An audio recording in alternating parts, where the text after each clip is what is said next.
Hello. Hello.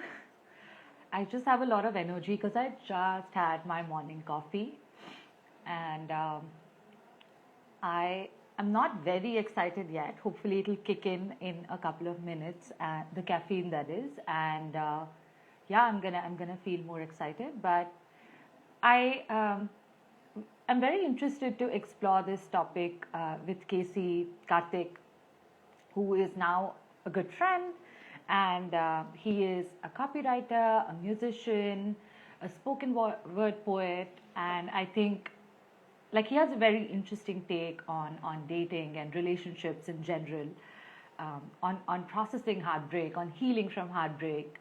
So I think I thought it would be an interesting topic to explore with him. Also, like my first cishet male guest on this show, right? So I'm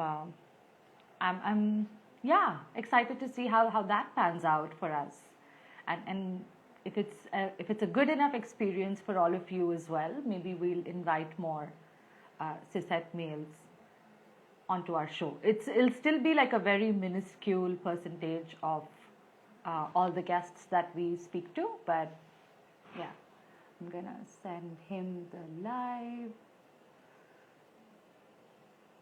Hopefully my Instagram isn't glitching today and it doesn't do this thing where halfway through the live it just cuts us off. If it does, I mean, you know the protocol. I come back, the guest kind of comes back, and we chat again, but it's like an expedited version of that. So, oh, thank you. Wait, who's this? Hi, Soumya. Thank you so much. Oh my God, yes, like this is my winter style. In case I'm in Delhi right now, not in Bombay. Okay, hopefully he'll join us soon. But well, I mean, my connection with the topic is also that I broke up with my long-term partner at the beginning of almost the beginning of the pandemic, and it's been a very weird journey. It's been a very sad journey at times, but it's also been empowering in ways. So and I know that a lot of people have also like broken up, whether it's with their partner, with their friends, or with a job during the pandemic. So hey, Casey's here.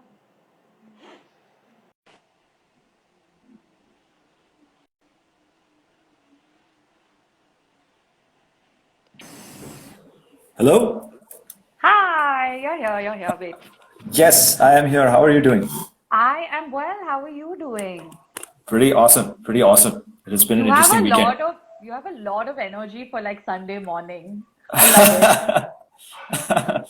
Yeah, I've been anticipating this live for a while. So I've got two lives today. So I've just been like thinking about it since yesterday. I know. How exciting. And like you've been also like the quality of content that you've been putting out is just like getting better and better. Oh my God, thank you so much. And I love the reel format that you're doing, which makes it accessible to so many more people, right? Yeah. And I love how you're never preachy. You're just like kind of leaving people with a thought, and you're like, make whatever you will of it, right? Which is So thank you for checking out my content and for the appreciation. Before, like on Instagram, I used to just post poetry, and then I started ranting about like politics or whatever I knew about politics. Then I started doing the 1-minute videos because Instagram allowed you to do 1-minute videos. Right. But then Reels started taking off, and I was like, okay, now how do I cram everything I need to say on complex topics into 30 seconds, right? So I started doing that, and it was fun, and I started figuring it out, and I started enjoying it, you know. So it's tricky, but I'm managing to, you know, my copywriting experience is coming into play. Of course. You know, I think it takes real talent to, like you said, cram these complex topics into those 30 seconds without like making it a moralistic thing, because that's typically what you can say in like 30 seconds, thought of the day type of thing, right? Yeah. But you don't do that, which is incredible. Yeah. Thank you so much. Yes. For my followers who are joining, I want to tell you guys a bit about Aprupa. Just a little introduction that I found. Like I looked up and I found articles, but I was like, no, I'm not going to take the introduction from articles because I know that journalists get it wrong every now and then, So I found it from your website. So I was not prepared for this. Okay, cool. So this is what I found. Okay, so Aprupa has a master's in law, as you told me yourself, and is a certified sexuality educator and POSH trainer. POSH stands for like prevention of sexual harassment. And I had to look that up because I didn't know what that was. And she's also the co-founder of Bibliotherapy. Bibliotherapy is a Mumbai-based book club for mental health-related books, articles, microfiction, and poems. It incorporates elements of a support group and is a space to share and reflect on personal experiences with a supportive community. So yeah, you guys should definitely check out her work and explore bibliotherapy as well. Very important. Thank you so much. Very kind of you. So I was actually telling our audience before you joined in as to why you and I decided to talk about this topic. I spoke about my breakup. So shall we get into yours a little bit? Because I know that the both of us kind of broke up with our partners around the same time. And we've kind of been navigating the pandemic along with this heartbreak at the same time. So could you talk a little bit about it? How have you been coping? What's that journey been like for you? So I'll start with the breakup itself. It was less than ideal, the whole situation, because my ex was stuck in Mumbai. I'm from Pune, and we couldn't meet. Like we couldn't meet and discuss things. We couldn't like meet and talk about things. Things were already on the fritz by the time the pandemic hit, and then our communication totally broke down. Right. So my ex was stuck at a relative's place over there, so it was less than ideal for her as well. So yeah, like communication started breaking down, everything started breaking down, and like there was no chance of actual reconciliation. So that made it all worse. I feel that maybe if it weren't for the pandemic, maybe we could have, there's more chances of us working it out and maybe figuring something out, and fixing it. So yeah, the pandemic really hit hard and, completely trashed whatever was left of the relationship. Of course. Yeah. I think it led to so that's how the breakup went. As far as coping with stuff goes, I like cope with a breakup. Like I'm a veteran of breakups.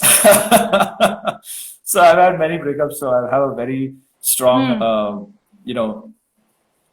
process also, of handling is it like breakups. the tormented artist thing where like you need to suffer heartbreak in order to like make beautiful art? I see that like your page has grown leaps and bounds since the breakup.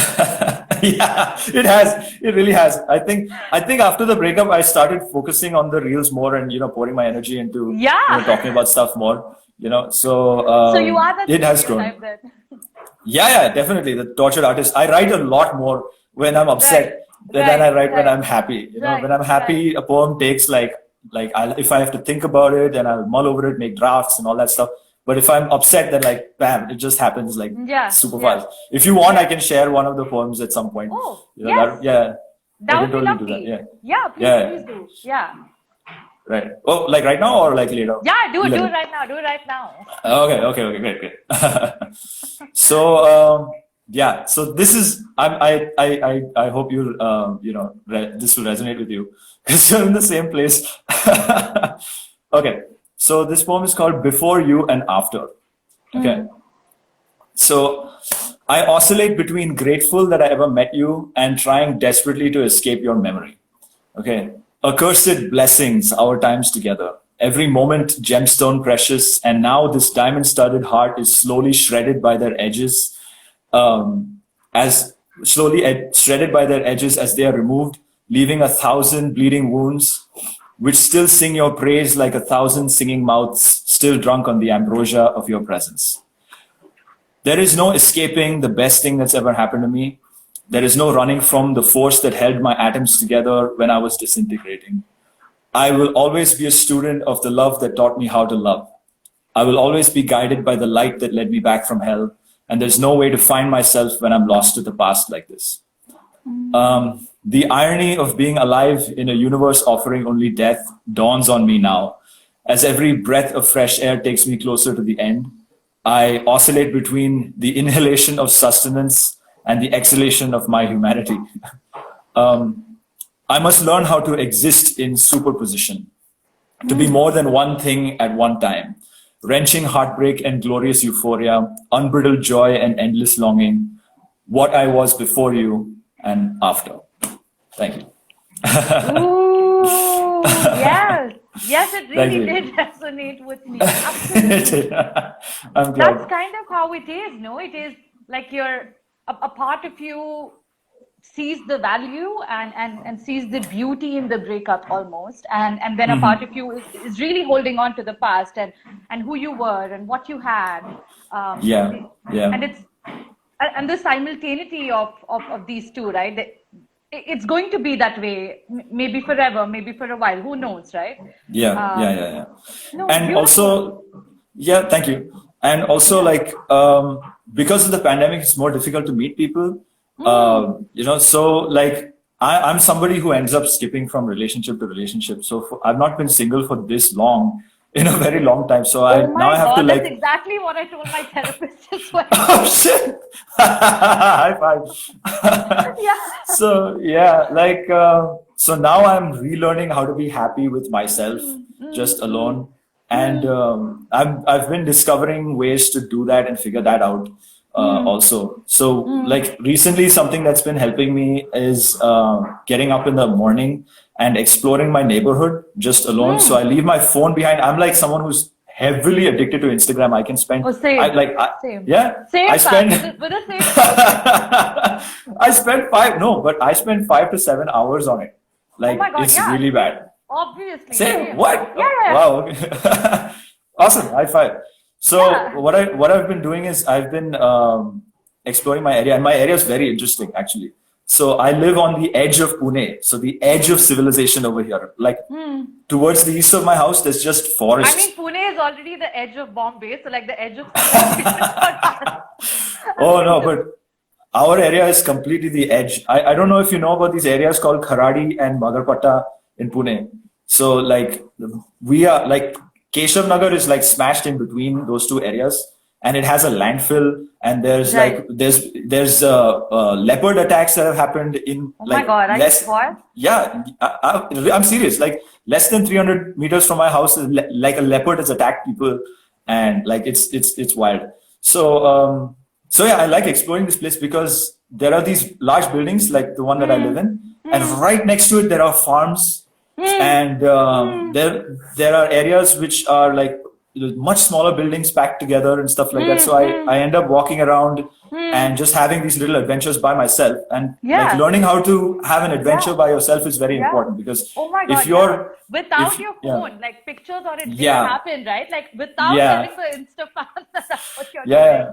And I found such interesting things in my area, like these old structures that look like, I don't know, like 20, 40 years old, maybe even more. And they just have graffiti all over them on the insides of them and stuff like that. And in the middle of a farm that I will be walking through a farm like an aimless Devdas type guy, I will find this well that's very deep or something.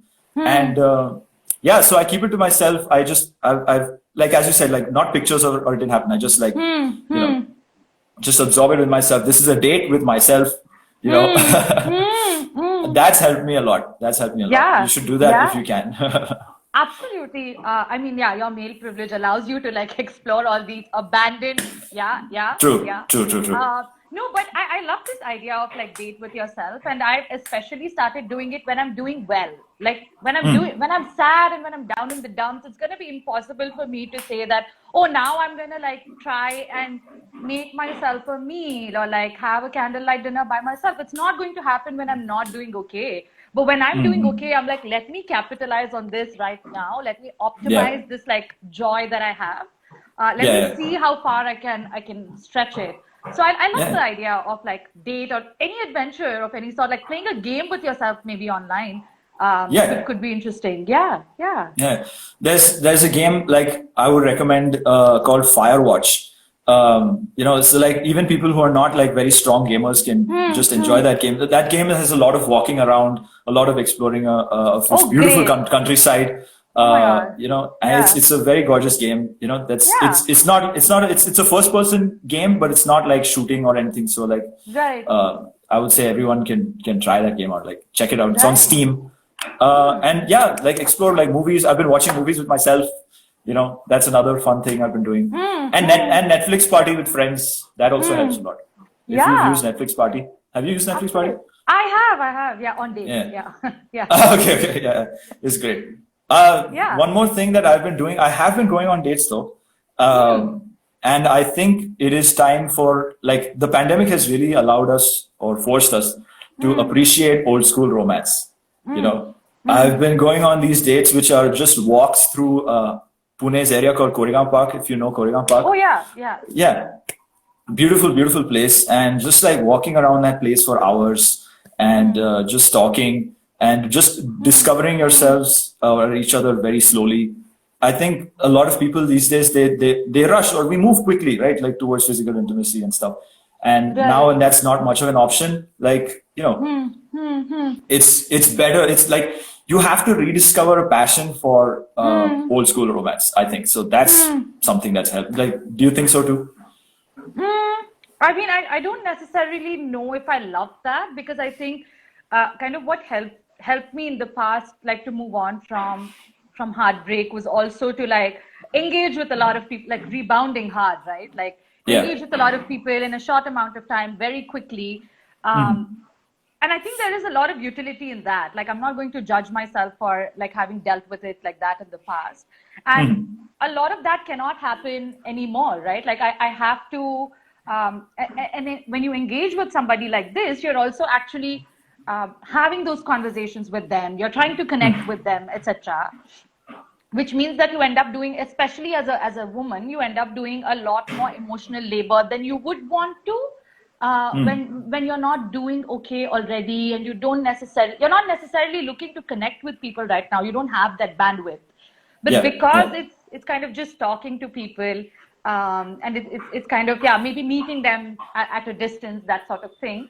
There is beauty in that. Like I mean, I've had some interesting interactions like that, but also like I mean, I don't know if I would paint that as ideal for me. Okay. But I can see how that could work for some people.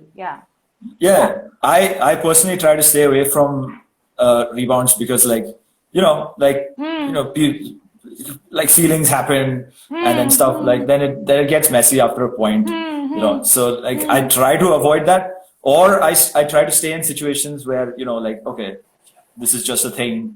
You're having fun, I'm having fun, and we both are fully understanding of that whole thing. So like that's a nice place to stay usually. And like I've been lucky to find people who are okay with that. So it's been chill that way. No, also like I mean, I wouldn't say just luck, right? You are also the person that you are, and you're like, I mean, not to gas you up or anything, but you're like one of the few cishet men who puts in effort and curates that kind of like profile or personality online. You're putting in an effort to show people the person that you are, and to attract the kind of audience or attract the kind of people that you want to. So there's effort that's going in there. It's not naturally just like falling into your plate, as opposed to like a lot of men, you see their profiles and like there's literally nothing there. Like, what am I supposed to? I don't know you yet. So you're going to have to put some effort into your internet personality for me to connect with you, right? And that is something I find very lacking again in cishet men. Specifically. I mean, now that you mention it, it's true. I mean, like I don't see a lot of men's profiles because like I don't pursue them much. But from what I do understand, like their profiles are usually quite dry intellectually. And because I see a lot of screenshots, my friends who are interested in men end up showing me these things, and I'm just like, wow. There's a funny story I have from some years ago. I was on Tinder back then, okay, and I wanted to see like what Tinder was, and just figure it out. And I was getting no luck on Tinder. All right, so I thought, okay, let's figure this out. How can I stand out on Tinder, like with so many men on Tinder? And I looked at the men's profiles, and I realized that all of them looked really like boring intellectually.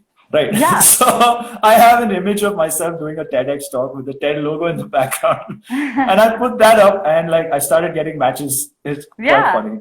Yeah. So, but that was just. How am I supposed to know that? So the things that you would possibly say, like maybe in the third date or something, right? About your personality, I need to see that somewhere on the internet about you. Yeah. Right? In order for me to feel safe with you, forget everything else. Yeah. So like for me, for example, on Hinge, now I'm mainly on Hinge, and Hinge has these great. I hate the UX. Oh my god, it's like what? A shopping Why? app. I hate it. I got on it and I left. I'm like, can't do this.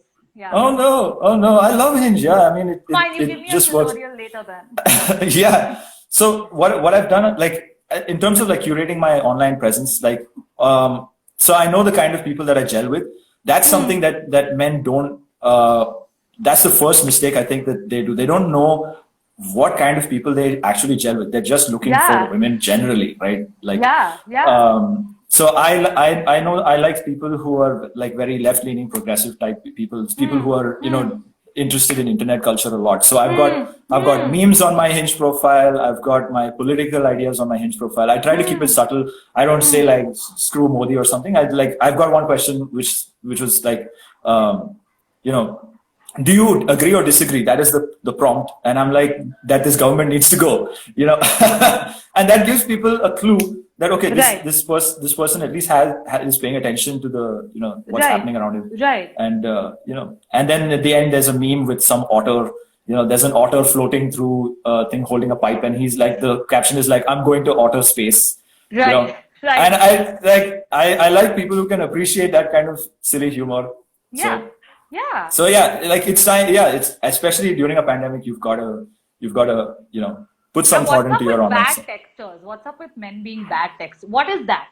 Please learn. Is that true? Like, oh man. Go like take a class or something, man. Like how can you say that? And they're immediately like, oh, give me your Snap or give me your Instagram or like, let's get on a video call. No, I don't know you yet. Like there's no comfort in order for that to happen. Yes, there are two things we don't understand. First of all, we don't understand, we don't end up exploring things intellectually, like ourselves intellectually or each other intellectually, people intellectually. That's not one of our big, human connection. The details and the how do I say it? A passion for the small details of human connection is something that men don't have. A lot of men don't have, right? And another thing is that we don't understand the fear that other people have to go through with men, right? So that's just completely outside of our experience. So we don't know that we have to make somebody feel comfortable. We don't know that there are so many men who seem interesting who turn out to be abusive later, and that we have to prove ourselves in that context of just the deluge of shitty male attention or men attention from men, right? So that's something that other perspective is something that we can't fathom at all. Also, like etiquette. I mean, this is not, we're not shitting on men, but people in general, right? The lack of like, this is a new space that you're navigating or you're occupying, or maybe it's an old space, but it's in a different context of like a pandemic, right? So there is a certain etiquette of that space.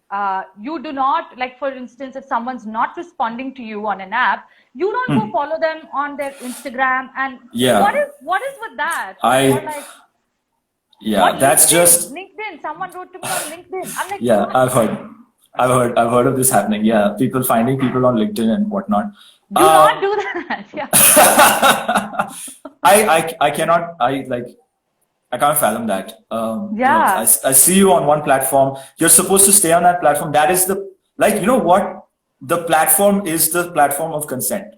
Yeah. Right? That is what it is, right? Oh my God, dating platform is where you get consent to interact with this person further or not. So you need to get that. The match system is a consent system. Yeah. Right? Yeah. So if men don't understand the concept of consent, then they won't understand the concept of staying on the app. Yes, right? you've like cracked this. I should make a reel about this. You should make a reel. Oh my God, you should. Yeah. I'm going to write that down. Please do. Yeah. No, also like somehow all of them who are texting you on these other platforms are always like, hey, I never do this, right? But like, how come all of you have the same? Yeah. Let me think about like when I was a teenager, if I ever like, inboxed these people. Like I've probably done that when I was very young. Yeah. And I'll tell you where it comes from, right? It comes from this place of such deep loneliness and desperation. Oh yeah. That you are out of touch with reality. That there is this like 0.001 chance that something is going to click if you inbox this person, and that you can prove to that person that you're not agreeing with that message, right? So that men are completely out of touch with reality. It's not just like, yes, loneliness and desperation, right? And I'm not going to... And as an entitlement, and there's a lot more. Yeah, of course. Yeah, without question. Just like, right. I mean, so that I'd sent you this IGTV as well, where so she basically talks about, and I will share it on my story again. So she basically talks about how cishet men in real life are kind of just used to being, I hate the use of this phrase, but like at the top of the food chain in that sense. Right? Like there's no question. Right? Yeah. So you kind of like, you can get away with most things. Whereas like when you come on an app, or when you, forget an app, like in this pandemic situation where you may be meeting through a friend, etc., but you're not really meeting in real life. And you're kind of the person who's then in the lower rung of that power structure, or at least it's more balanced than it is otherwise, right? Let's say in a party or in a club, etc. I think that can be a very disorienting, like they've not kind of understood that this is where I am here, and I need to now approach a person from where I am, and not pretend like I'm still on the top. We're either on the same level, or maybe I'm below this person in terms of just power right now. Like the power dynamics become a little skewed.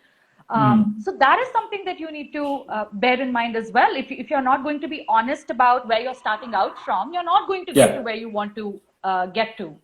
Yeah, I like the way I say it is that men are the most powerful demographic in the known universe, because it's true. Like, and when I put it like that, like it really puts into perspective, like we control an entire planet, like from the very top of it. So like we need to acknowledge that when we're approaching people, and understand that, and see that there is a dynamic at play. We don't understand being at the top, right? We don't understand the concept of a power dynamic at all. We see other men as or at least consciously, subconsciously or consciously, I don't know, but we see other men as competition. We don't want to see other men as being more powerful than us. We just think, okay, that's competition. So it's just lateral. So we just see a flat hierarchy, and that's why we don't understand the whole concept of equality among, between men and women at all. That's why the feminism is so confusing to us.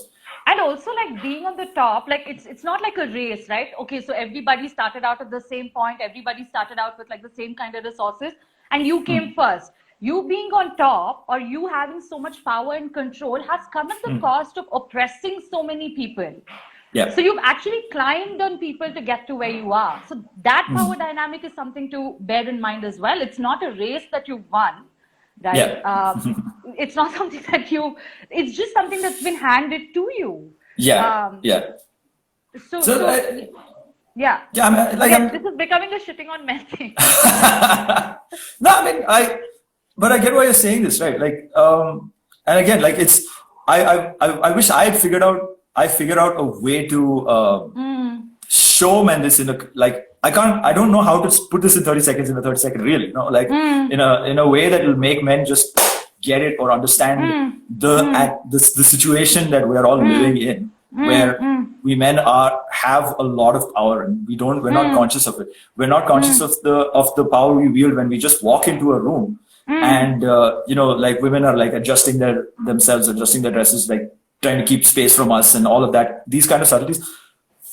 Just I don't know how to make a guy get it without putting him in that position somehow to feel it, right? Yeah. If somebody doesn't have doesn't have an emotional experience, how do you teach them like this is what everyone else is experiencing, right? For me personally, that it happened sort of by accident.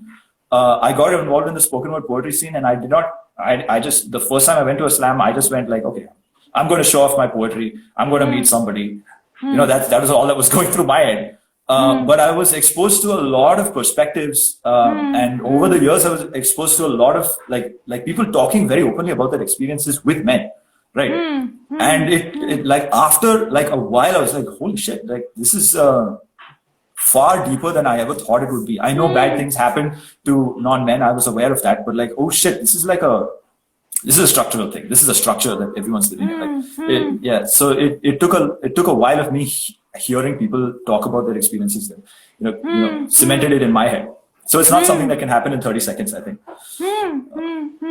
But I mean, which is what then makes the conversations that you're having so important, because if you are someone that like they can relate to, and if you are someone that they're likely to pay more attention to, and you're talking about these issues that are obviously very dear to you as well, and that kind of tie into the larger cause, I think that makes the work that you do all the more important and significant.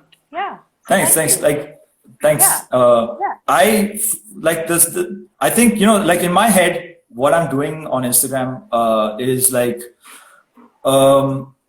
more than anything, I feel like I'm just, giving people a bit of solidarity. Like a lot of people who follow me are thankful. Like I get messages saying that I'm thankful that you exist. I'm thankful that a man is actually talking about this stuff, and that means a lot to me. But I don't see many men engaging with me at all. Probably 60% of my followers are women between the ages of 20 and 25, right? And that's not the target audience that I'm aiming at. When my videos are aimed usually at men, right? But I keep doing it anyway because I'm aiming at my immediate friend circle, the guys that actually follow me and who care enough to actually watch. Like I feel like over time, just knowing that there's this one guy, in my friend circle who talks about this stuff, they might be more open to it, over time. And but more than anything, I feel like, my guy friends are going to end up parents, right? And one day their kids might come up to them and say, hey dad, I'm gay. Hey dad, I'm trans, or something, right? And I know that these guys immediately around me aren't exactly paying attention. They're not doing the research right now. I might put up videos saying, hey guys, check out this video about asexuality. I know that they're not watching, but I hope that because they trust me, they've been to school with me and stuff like that, that one day if they're in a situation where their kid is, LGBTQ or something, they'll reach out to me. They'll be like, Casey, this is something that, I don't know about, like, what do I do? Right. And then I'll hopefully I'll be like, that this will happen 20 years in the future, but at least by then I'll be able to guide them, a bit more. Or more importantly, like they will have an Uncle Casey who is very vocal about this stuff. So they might even reach out to me before they reach out to their parents, and that's something that I'm hoping will happen. Correct. No, I love that. Yeah. That is very cute. Right. And it's important to put something like this out there about your personality if you want to attract that kind of people into your circle, whether it's dating or friendship or whatever, right? You need to put an effort on the internet if that's where you're trying to meet people. So, but I don't want to make this about meeting people. I'll tell you why. I know. I'll tell you this, especially I know. But see, a lot of I get this often that being a man feminist online, you are doing this for attention, and people ask me how much attention do you get from women online and stuff like that, and I'm like, actually, if I was looking to meet people romantically or sexually, this is the worst way to do it. Actually, I'll tell you why. Because these are people who come following me and they look up to me. These are younger people who look up to me. That is the wrong dynamic. You don't want that dynamic going in. Like, it might be a positive dynamic, but it's weird. It is fun. It's weird for me. It's strange. Like there was this, like one time, like there was somebody who, I didn't know she looked up to me or anything like that. Like, but we were, close together and all of that stuff. And like she asked me this question, like, why'd you pick me? You could pick anybody. And I was like, what is going on? Like, what is happening? Like, and I got freaked out in that moment. I was like, I'm not hitting on my followers, dude. I can't. So when I say that, this is the reverse way of doing it, because like if I was trying to do that, I'm eliminating people from people who I could have otherwise, connected with. Like, suppose if I just stuck to my poetry online, right? Or if I just, like, I'm a musician also, I could just keep putting poetry and music online and then just connect people, like be a breakup poet that I am.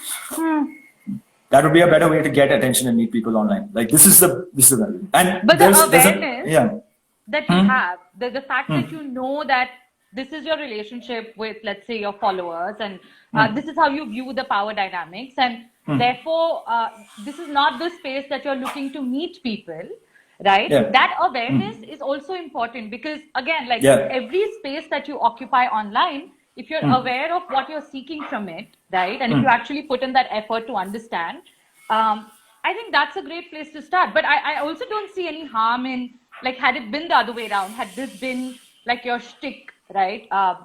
Of course, you're passionate about, what you're doing, etc. But also, this is how you want to meet people. You want to eliminate, like, the riffraff in that sense. You only want to meet people you 100% like politically resonate with. That's okay. That's okay too. That was my sort of my approach on Facebook. When I used to just talk about stuff randomly on Facebook, like I cultivated this, like, around 2,000 people on Facebook, which only had the same views. So I could ask questions very, very, like, on my personal Facebook, I could ask, like, even publicly, I would ask questions and have discussions where I knew that there would only be a certain kind of people who were talking about it. And like some people could say that I built an echo chamber, but I would say that, I built a safe space, So so that's, I get what you're saying. Like, it helps to, like, have the specific people. It's good fun. So my last question to you is, so where do we leave? What are we leaving our audience with? We spoke about heartbreak, we spoke about dating, we spoke about how to navigate just like the internet in the pandemic era, in the context of like meeting people and seeing people. So what's like one message that you kind of want to leave them with? Oh man, this is like such a stereotypical interview question, no? What is one message for the youth of the nation? One message for the youth. Oh my God. Don't grow old. Or grow old, actually. It sucks. It's nice. Your back starts hurting all the time. Yeah, it does, actually. Like, seriously. It really does. I would say slow down. Slow down. The internet and politics and everything now, the technology that we're plugged into, like the Matrix, is all focused and designed to make us act very quickly and react very quickly to things, right? So you unlearn how to process your emotions through your social media, because you're like skipping topics all the time, and like one day you can look at a puppy dog video, and then you can look at some political thing in the same nanosecond, right? And then on dating apps also this happens. You're talking to one person, then you're talking to another person.